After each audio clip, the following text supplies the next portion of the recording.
그럼 혹시 의원님께서는 검찰 특수부가 유동규 전 본부장을 회유해서 단순 진술 번복이 아니라 허위의 진술을 끌어내고 있다 이렇게 의심하는 건가요?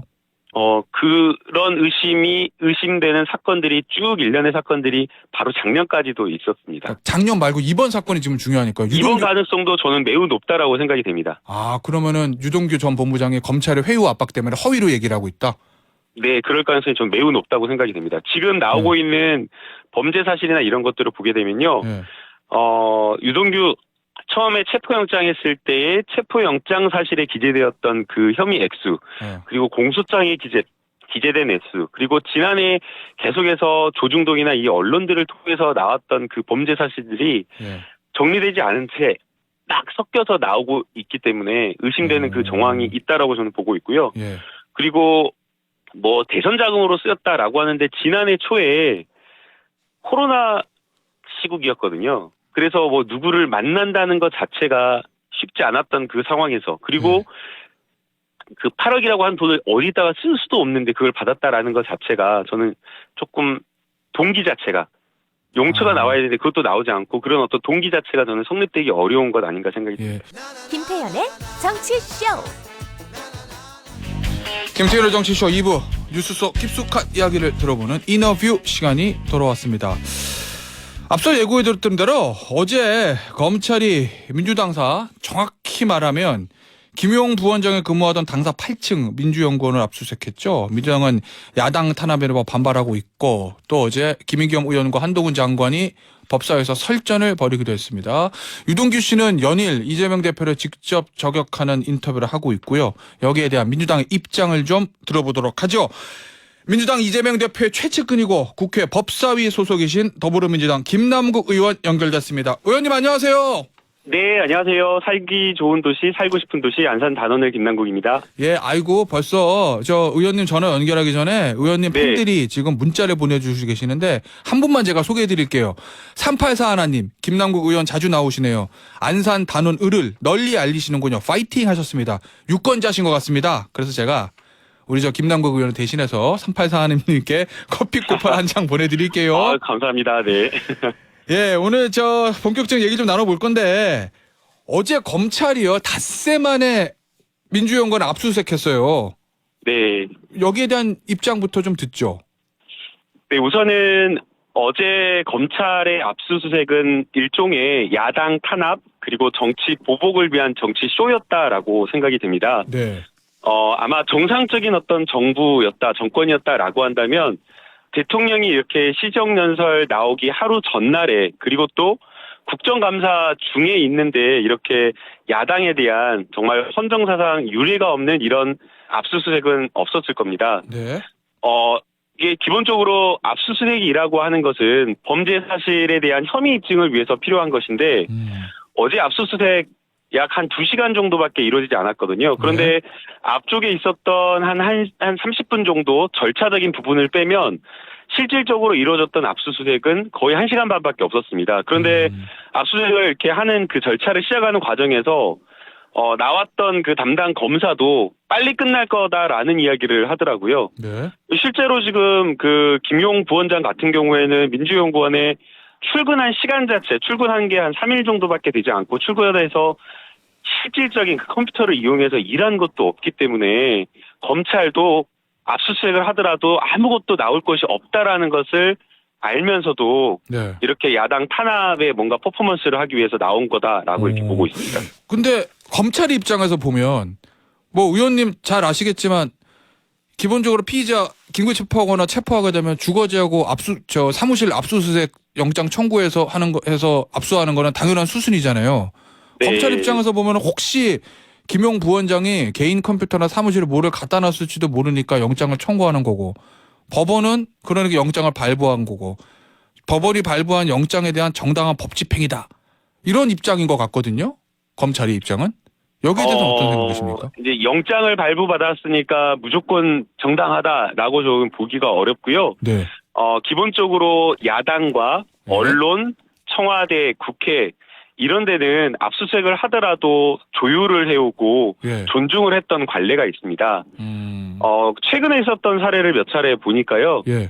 채널A 같은 경우에는 압수수색을 했는데도 불구하고 아예 채널A 기자들이 13시간 동안 막아서 가지고 실제 압수수색 자체가 이루어지지 못했던 적도 있습니다. 그러다 결국은 들어갔죠.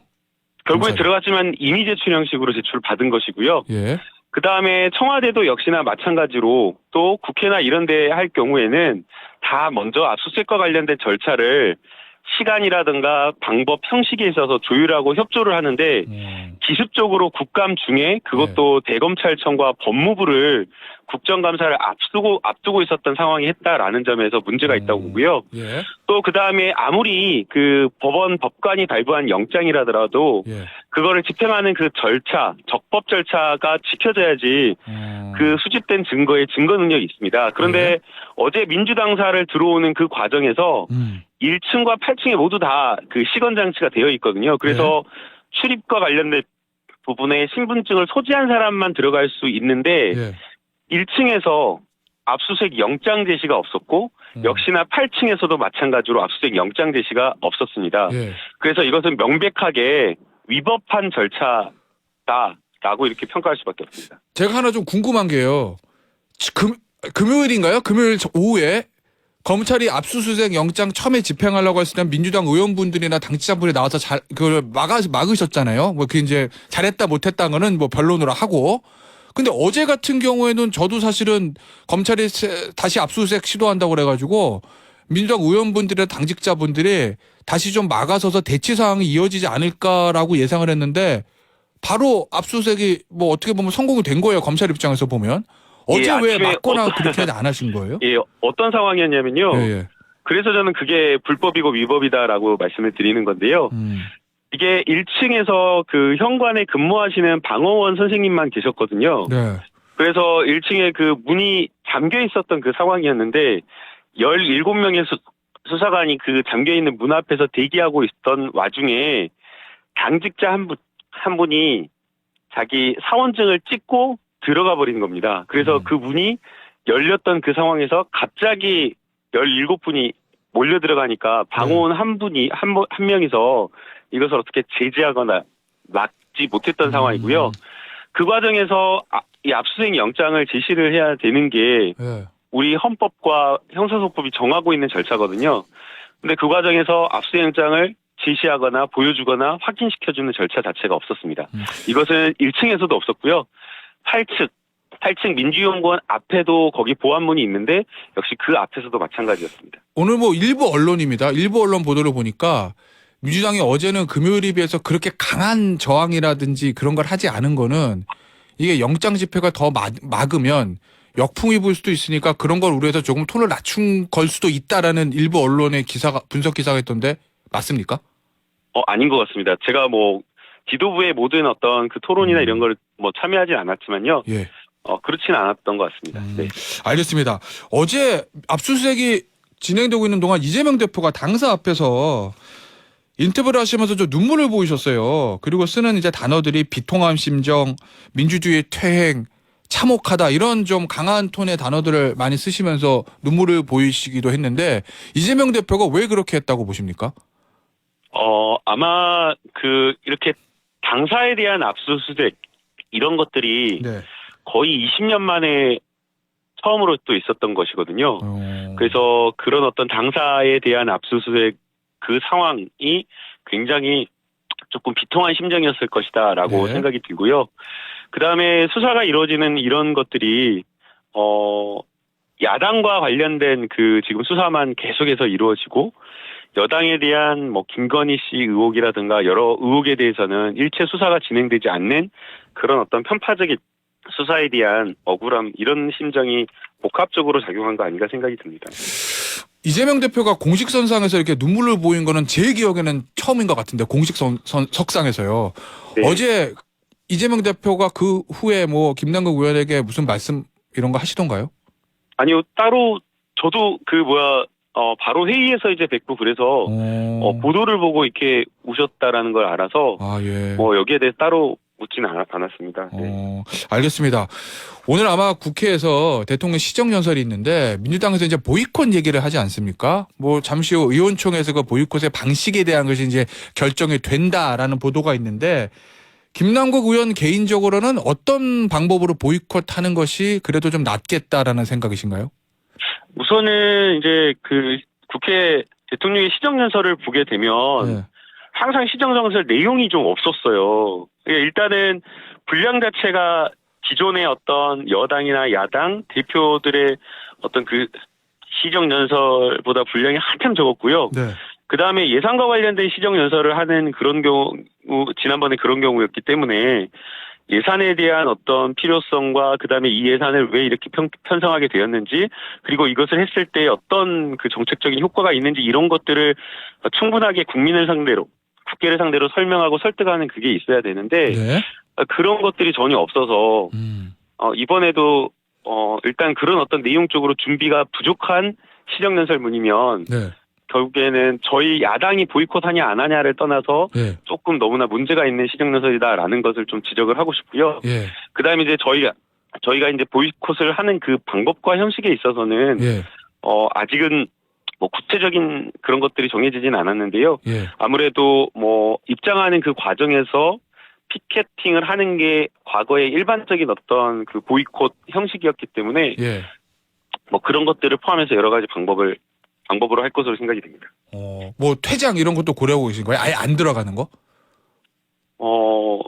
그러게요. 아직 그런 이야기까지는 자세하게 나눠보질 않았어요. 아마 의총장에서 다양하게 토론을 통해서 좀 결정하겠습니다. 아니 뭐 어제 윤석열 대통령은 출근길 반응을 보니까 헌정사상 대통령의 헌법상 권한 중에 하나인 국회 시정연설을 뭐 조건을 붙인 적은 없다. 뭐 보이콧한 건 없다. 뭐 이렇게 강한 톤으로 좀 말씀을 하셔가지고 민주당이 어떻게 오늘 결정할지가 제가 이제 궁금해서 좀 여쭸던 거고요. 네. 김남국 의원 개인적으로는 피켓팅 정도가 적절한 것 같다라는 개인 의견이시라는 거죠? 아니요, 그런 방법이 이제 과거의 전례라는 거고요. 예.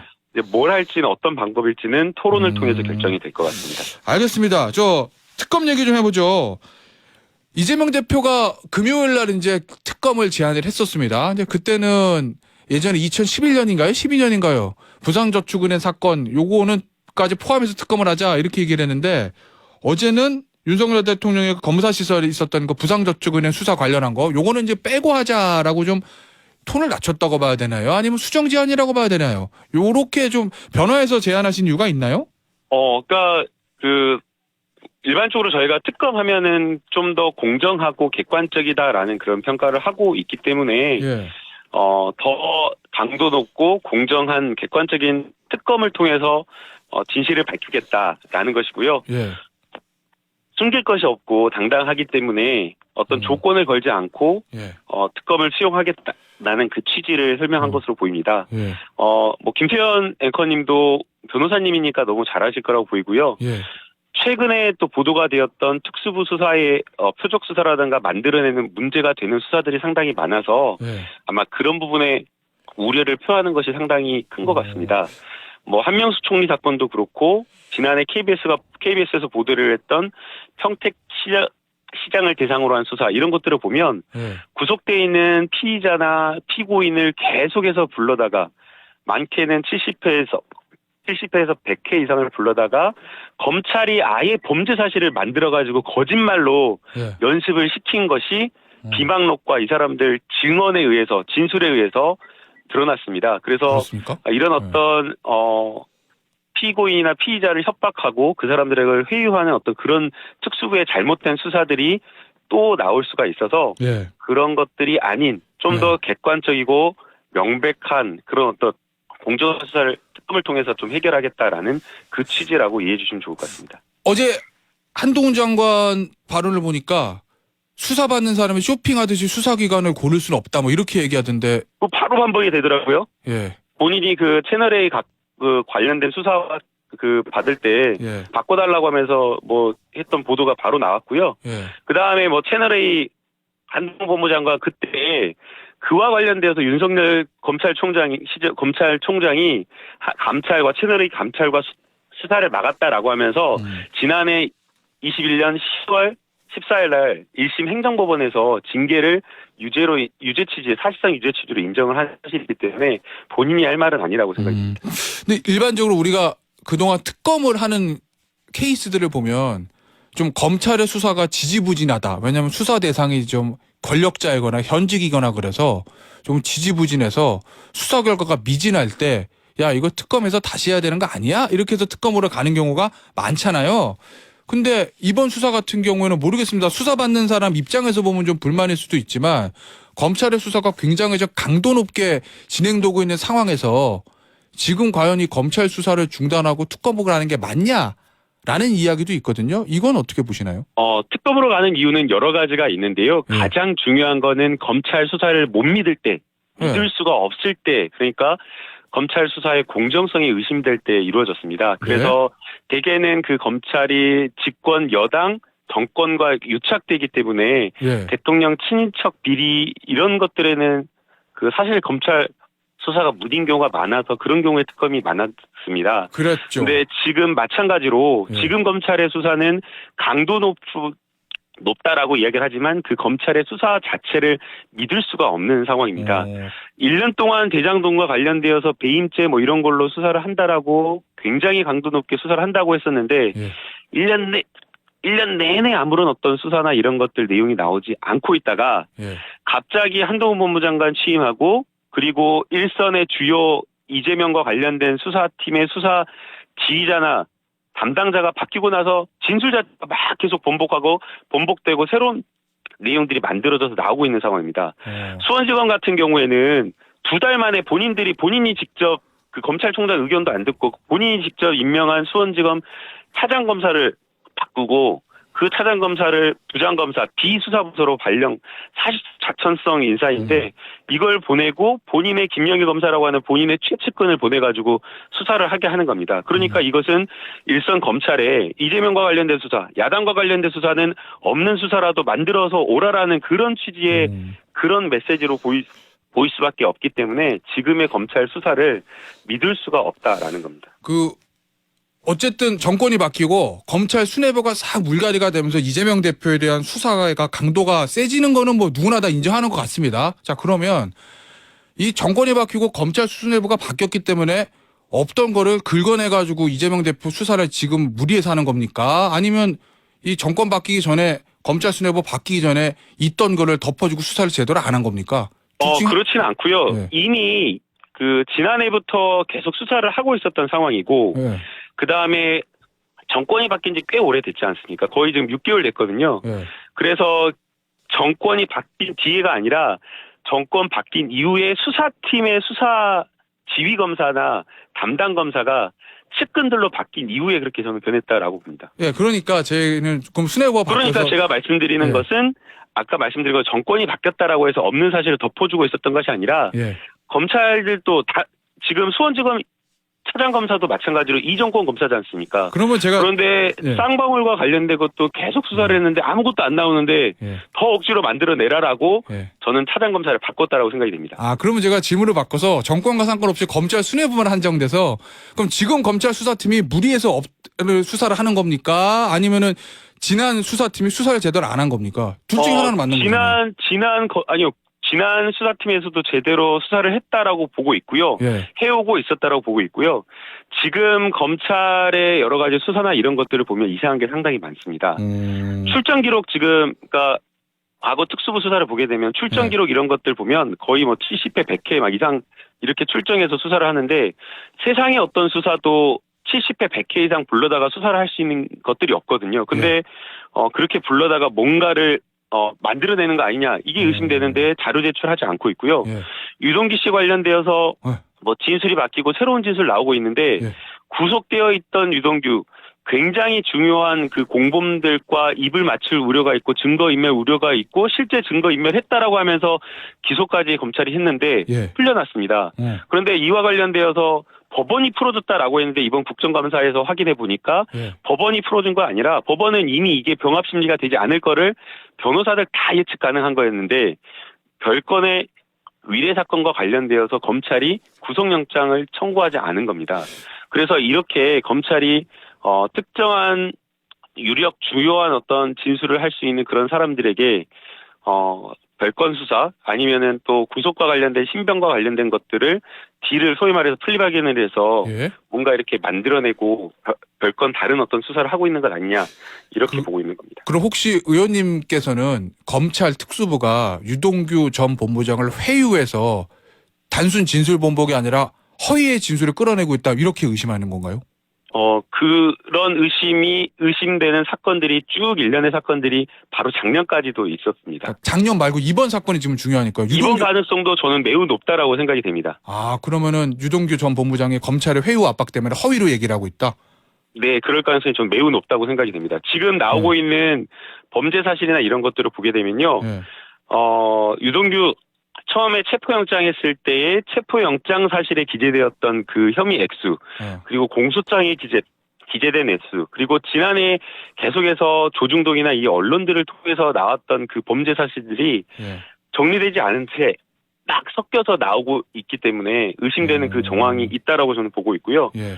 그리고 뭐 대선 자금으로 쓰였다라고 하는데 지난해 초에 코로나 시국이었거든요. 그래서 뭐 누구를 만난다는 것 자체가 쉽지 않았던 그 상황에서 그리고 그 8억이라고 한 돈을 어디다가 쓸 수도 없는데 그걸 받았다라는 것 자체가 저는 조금 동기 자체가 용처가 나와야 되는데 그것도 나오지 않고 그런 어떤 동기 자체가 저는 성립되기 어려운 것 아닌가 생각이 듭니다. 예.